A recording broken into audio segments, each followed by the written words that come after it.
Hi friends, welcome to Hanucreations. இன்றைக்கி நம்ம வந்து மூலிகை சாம்பிராணி எப்படி போடலான்னு பார்க்கலாம் வாங்க.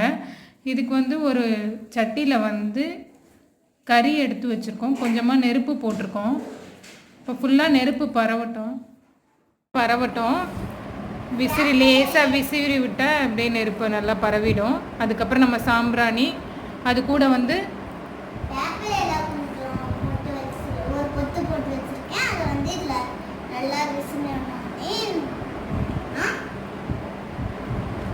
வேப்ப இலை போட்டுடலாம்.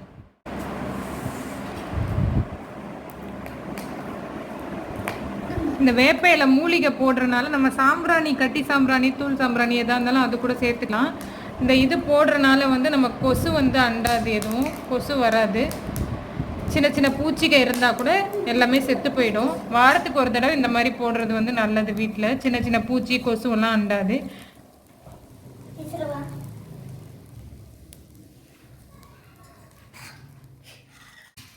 நல்லா புகையுது.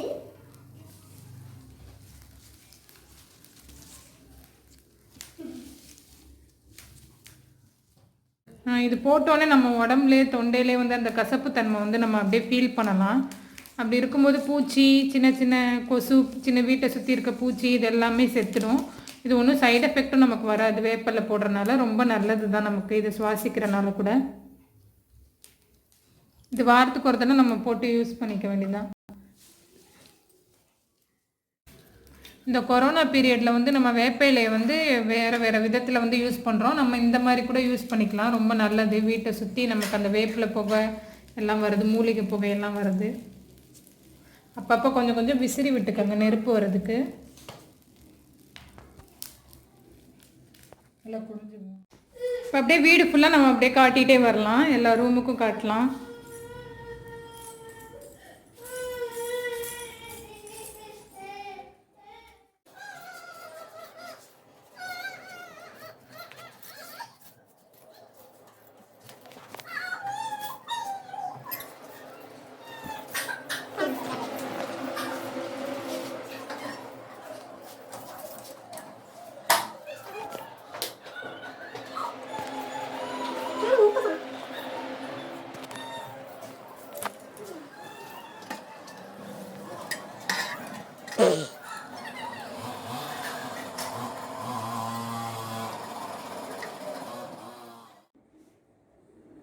ஓகே,